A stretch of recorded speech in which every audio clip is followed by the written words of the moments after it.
ವೀಕ್ಷಕರೇ, ಸನ್ಮಾರ್ಗ ಸುದ್ದಿ ಸಂಚಯಕ್ಕೆ ಸ್ವಾಗತ. ನಾನು ಸಿಂಧು ಎಸ್. ಪ್ರಶ್ನೆ ಪತ್ರಿಕೆ ಸೋರಿಕೆಯ ಹೊಣೆ ಹೊತ್ತು ಧರ್ಮೇಂದ್ರ ಪ್ರಧಾನ್ ರಾಜೀನಾಮೆ ನೀಡಬೇಕೆಂದು ಆಗ್ರಹಿಸಿ ದೆಹಲಿಯ ಜಂತರ್ ಮಂತರ್ನಲ್ಲಿ ಶಾಂತಿಯುತ ಧರಣಿಗೆ ಕರೆ ಕೊಟ್ಟಿರುವ ಕಾಕ್ರೋಚ್ ಜನತಾ ಪಾರ್ಟಿ ಸಂಸ್ಥಾಪಕ ಅಭಿಜಿತ್ ದೀಪ್ಗೆ ಭಾರತಕ್ಕೆ ಹೊರಟಿದ್ದಾರೆ. ಹೊರಡುವ ಮುನ್ನ ಟ್ವೀಟ್ ಮಾಡಿರುವ ದೀಪ್ಗೆ, ನನ್ನ ಹಣೆಬರಹವನ್ನು ಸಂವಿಧಾನದ ಕೈಗಿಟ್ಟಿದ್ದೇನೆ ಎಂದು ಹೇಳಿದ್ದಾರೆ. ಅಮೆರಿಕದ ಬಾಸ್ಟನ್ನಲ್ಲಿರುವ ದೀಪ್ಗೆ ಶನಿವಾರ ಬೆಳಗ್ಗೆ 8 ಗಂಟೆ ಸುಮಾರಿಗೆ ದೆಹಲಿ ವಿಮಾನ ನಿಲ್ದಾಣಕ್ಕೆ ಬರಲಿದ್ದಾರೆ. ಅಲ್ಲಿಂದ ನೇರವಾಗಿ ಪರಿಸರ ಹೋರಾಟಗಾರ ಸೋನಂ ವಾಂಗ್ಚುಕ್ ಸೇರಿದಂತೆ ಹಲವರೊಂದಿಗೆ ಪಾರ್ಲಿಮೆಂಟ್ ಸ್ಟ್ರೀಟ್ ಪೊಲೀಸ್ ಠಾಣೆಗೆ ತೆರಳಿ ಧರಣಿಗೆ ಅನುಮತಿ ಕೋರಲು ಉದ್ದೇಶಿಸಿದ್ದಾರೆ. ಆದಾಗ್ಯೂ ಮೋದಿ ಸರ್ಕಾರ ಅವರನ್ನು ವಿಮಾನ ನಿಲ್ದಾಣದಲ್ಲಿಯೇ ಬಂಧಿಸುವ ಅಥವಾ ಗೃಹ ಬಂಧನದಲ್ಲಿ ಇಡುವ ಸಾಧ್ಯತೆಗಳಿವೆ ಎಂದು ಹೇಳಲಾಗಿದೆ. ಈ ಹಿನ್ನೆಲೆಯಲ್ಲಿ ಟ್ವೀಟ್ ಮಾಡಿರುವ ದೀಪ್ಗೆ, ಭಾರತದೆಡೆಗೆ ನನ್ನ ಹಾದಿಯಲ್ಲಿದ್ದೇನೆ, ನನ್ನ ಭವಿಷ್ಯವನ್ನು ಸಂವಿಧಾನದ ಕೈಗೆ ಬಿಡುತ್ತಿದ್ದೇನೆ, ಜೈ ಭೀಮ್ ಎಂದು ಪೋಸ್ಟ್ ಮಾಡಿದ್ದಾರೆ. ಬುಧವಾರ ಸಂಸತ್ತಿನ ಸಮೀಪವಿರುವ ಕಾನ್ಸ್ಟಿಟ್ಯೂಷನ್ ಕ್ಲಬ್ನಲ್ಲಿ ನಡೆದ ಸಿಜೆಪಿಯ ಚೊಚ್ಚಲ ಪತ್ರಿಕಾಗೋಷ್ಠಿಯನ್ನುದ್ದೇಶಿಸಿ ಮಾತನಾಡಿದ ಪಕ್ಷದ ಮುಖ್ಯ ವಕ್ತಾರ ಸೌರವ್ ದಾಸ್, ಶನಿವಾರ ನಡೆಯುವ ಪ್ರತಿಭಟನೆಯಲ್ಲಿ ಭಾಗವಹಿಸಲು ಎಲ್ಲಾ ರಾಜಕೀಯ ಸಿದ್ಧಾಂತಗಳ ಪ್ರತಿಭಟನಾಕಾರರನ್ನು ಆಹ್ವಾನಿಸಿದ್ದಾರೆ. ಜಂತರ್ ಮಂತರ್ ಪ್ರತಿಭಟನೆಗಾಗಿ ನಿಗದಿಪಡಿಸಲಾದ ಅಧಿಕೃತ ಸ್ಥಳ. ಆಡಳಿತ ಪಕ್ಷ ಅಥವಾ ವಿರೋಧ ಪಕ್ಷದ ಯಾವುದೇ ಸಿದ್ಧಾಂತದ ಪ್ರತಿಭಟನಾಕಾರರಿಗೂ ಇಲ್ಲಿಗೆ ಬರಲು ಮುಕ್ತ ಸ್ವಾಗತವಿದೆ. ಆದರೆ ಎಲ್ಲರೂ ತಮ್ಮ ತಮ್ಮ ಪಕ್ಷದ ಬ್ಯಾನರ್ಗಳಿಲ್ಲದೆ ಬರಬೇಕು. ಯಾಕೆಂದರೆ ಇದು ಯುವಜನರ ಸಮಸ್ಯೆ ಮತ್ತು ಯುವಜನರೇ ಈ ದೇಶದ ಅತಿದೊಡ್ಡ ಬಹುಸಂಖ್ಯಾತರಾಗಿದ್ದಾರೆ. ಎಲ್ಲ ರಾಜಕೀಯ ಸಿದ್ಧಾಂತಗಳ ಪ್ರತಿಯೊಬ್ಬರನ್ನೂ ಈ ಚಳವಳಿಯ ಭಾಗವಾಗಲು ನಾವು ಆಹ್ವಾನಿಸುತ್ತೇವೆ ಎಂದು ಅವರು ತಿಳಿಸಿದ್ದಾರೆ. ಮಣಿಪುರದಲ್ಲಿ ಮತ್ತೆ ಜನಾಂಗೀಯ ಹಿಂಸಾಚಾರ ಭುಗಿಲೆದ್ದಿದೆ. ಇಂದು ಕಲ್ಗೋಫಿ ಜಿಲ್ಲೆಯಲ್ಲಿ ಬೆಳಗಿನ ಜಾವ ನಡೆದ ಹಿಂಸಾಚಾರದಲ್ಲಿ ಮಹಿಳೆ ಸೇರಿದಂತೆ 3 ಕುಕಿ ಸಮುದಾಯಕ್ಕೆ ಸೇರಿದವರ ಹತ್ಯೆ ಮಾಡಲಾಗಿದೆ. ಸುಮಾರು 7 ಮನೆಗಳು ಸುಟ್ಟು ಕರಕಲಾಗಿವೆ. ಇಂದು ಮುಂಜಾನೆ 4 ಗಂಟೆ ಸುಮಾರಿಗೆ ಕಾಂಗ್ಪೋಕ್ಪಿ ಜಿಲ್ಲೆಯ ಸೈತು ಗಂಫಜೋಲ್ ಉಪವಿಭಾಗದಲ್ಲಿರುವ ಲೋಯಿಬೋಲ್ ಕುಲೆನ್ ಎಂಬ ಸಣ್ಣ ಹಳ್ಳಿಯಲ್ಲಿ ಹಿಂಸಾಚಾರ ನಡೆದಿದೆ.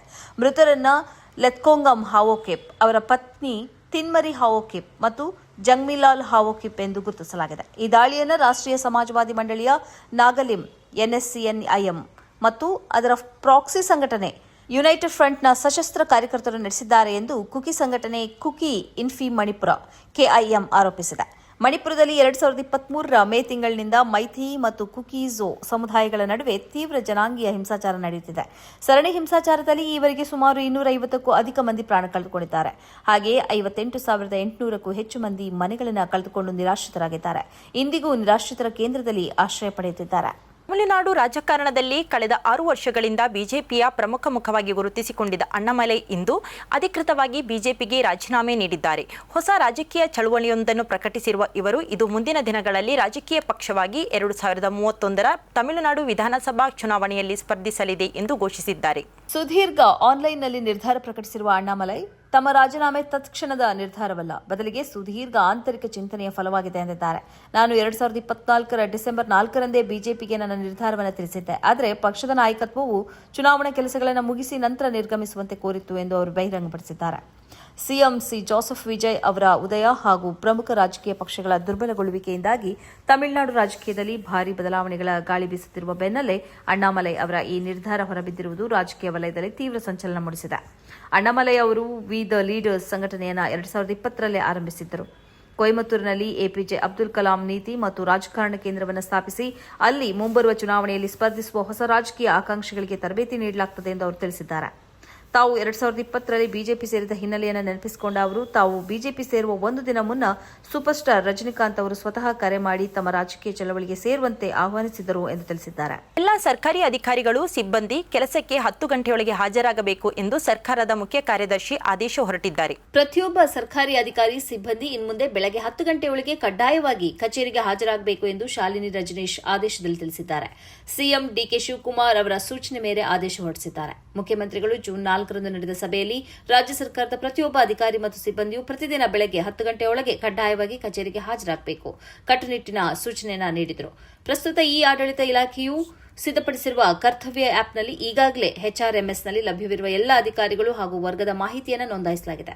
ಆದರೆ ಬಹಳಷ್ಟು ಅಧಿಕಾರಿ ಅಥವಾ ಸಿಬ್ಬಂದಿಗಳು ಈ ತಂತ್ರಾಂಶವನ್ನು ನಿರಂತರವಾಗಿ ಬಳಸುತ್ತಿಲ್ಲದಿರುವುದು ಕಂಡುಬಂದಿದೆ. ಆದ್ದರಿಂದ ಈ ನಿರ್ದೇಶನ ತಪ್ಪದೇ ಪಾಲಿಸಲು ಸೂಚಿಸಲಾಗಿದೆ. DK ಶಿವಕುಮಾರ್ ಸಂಪುಟದಲ್ಲಿ ಭುಗಿಲೆದ್ದಿರುವ ಸಚಿವರ ಅಸಮಾಧಾನದ ಹಿಂದೆ ಕಾಣದ ಕೈಗಳ ಕೈವಾಡ ಇದೆಯಾ? ಈ ಕುರಿತು ಮಾತನಾಡಿರುವ ವಿಧಾನಸಭೆ ಪ್ರತಿಪಕ್ಷ ನಾಯಕ R Ashok, CM DK Shivakumar ವಿರುದ್ಧ ಕಾಂಗ್ರೆಸ್ ಪಕ್ಷದ ಒಳಗೆ ಫೀಲ್ಡಿಂಗ್ ಸೆಟ್ ಮಾಡಲಾಗಿದೆ ಎಂದು ಕುಹುಕವಾಡಿದ್ದಾರೆ. ಬೆಂಗಳೂರು ನಗರಾಭಿವೃದ್ಧಿ ಖಾತೆ ದೊರೆಯದ ಕಾರಣಕ್ಕೆ ಸಚಿವ ಸ್ಥಾನಕ್ಕೆ ರಾಮಲಿಂಗಾರೆಡ್ಡಿ ರಾಜೀನಾಮೆ ನೀಡಿದ್ದಾರೆ. ಮತ್ತೋರ್ವ ಹಿರಿಯ ಸಚಿವ ಕೆಎಚ್ ಮುನಿಯಪ್ಪ ಕೂಡ ತಮಗೆ ನೀಡಲಾಗಿರುವ ಖಾತೆ ಬಗ್ಗೆ ಅಸಮಾಧಾನ ವ್ಯಕ್ತಪಡಿಸಿದ್ದಾರೆ. ಹಾಗೆಯೇ ಕೆಜೆ ಜಾರ್ಜ್ ಕೂಡ ತಮ್ಮ ಇಲಾಖೆಯ ಓರ್ವ ಅಧಿಕಾರಿಯನ್ನ ತಮ್ಮ ಗಮನಕ್ಕೆ ತರದೆ ವರ್ಗಾವಣೆ ಮಾಡಿರುವುದಕ್ಕೆ ಕೋಪಗೊಂಡಿದ್ದಾರೆ. ಈ ಮಧ್ಯೆ ನೂತನ ಸಚಿವ ಸಂಪುಟದ ಗೊಂದಲಗಳು ವಿಪಕ್ಷಗಳ ಬಾಯಿಗೆ ಆಹಾರವಾಗಿದ್ದು, ಈ ವಿಚಾರವಾಗಿ ಪ್ರತಿಪಕ್ಷ ನಾಯಕರು ಸಿಎಂ ಡಿಕೆ ಶಿವಕುಮಾರ್ ಅವರತ್ತ ವ್ಯಂಗ್ಯದ ಬಾಣಗಳನ್ನು ಬಿಡಲಾರಂಭಿಸಿದ್ದಾರೆ. ಈ ಕುರಿತು ಮಾತನಾಡಿರುವ ವಿಧಾನಸಭೆ ಪ್ರತಿಪಕ್ಷ ನಾಯಕ ಆರ್ ಅಶೋಕ್, ಸಿಎಂ ಡಿಕೆ ಶಿವಕುಮಾರ್ ವಿರುದ್ಧ ಕಾಂಗ್ರೆಸ್ ಪಕ್ಷದ ಒಳಗೆ ಫೀಲ್ಡಿಂಗ್ ಸೆಟ್ ಮಾಡಲಾಗಿದೆ ಎಂದು ಕೂಕ್ಕವಾಡಿದ್ದಾರೆ. ವಿಕೆಟ್ಗಳೇನೋ ಬೀಳ್ತಿವೆ, ಇನ್ನಷ್ಟು ವಿಕೆಟ್ಗಳು ಬೀಳುವ ಲಕ್ಷಣಗಳೂ ಇವೆ. ಆದರೆ ಈ ವಿಕೆಟ್ಗಳನ್ನು ಉರುಳಿಸುತ್ತಿರುವ ಆ ಸಿದ್ಧಹಸ್ತ ಸ್ಪಿನ್ ಬೌಲರ್ ಯಾರು? ಫೀಲ್ಡಿಂಗ್ ಸೆಟ್ ಮಾಡಿರುವ ನಾಯಕ ಯಾರು? ಆ ಸ್ಪಿನ್ ಬೌಲರ್ ಕೈಚಳಕದಿಂದ ಅವಧಿಗೂ ಮುನ್ನವೇ ಡಿಕೆ ಶಿವಕುಮಾರ್ ಸರ್ಕಾರ ಆಲ್ಔಟ್ ಆದರೂ ಅಚ್ಚರಿಯಿಲ್ಲ ಎಂದು ಆರ್ ಅಶೋಕ್ ತಮ್ಮ ಅಧಿಕೃತ ಎಕ್ಸ್ ಅಕೌಂಟ್ನಲ್ಲಿ ಪೋಸ್ಟ್ ಮಾಡಿದ್ದಾರೆ. ಇದು ಈ ಹೊತ್ತಿನ ಸುದ್ದಿ ಸಂಚಯ. ನಿರಂತರ ಸುದ್ದಿಗಾಗಿ ವೀಕ್ಷಿಸಿ ಸನ್ಮಾರ್ಗ ನ್ಯೂಸ್. ಸುದ್ದಿಗಳ ಸಂಖ್ಯೆಯಲ್ಲಿ ಸತ್ಯದ ಮೊಂಬತ್ತಿ.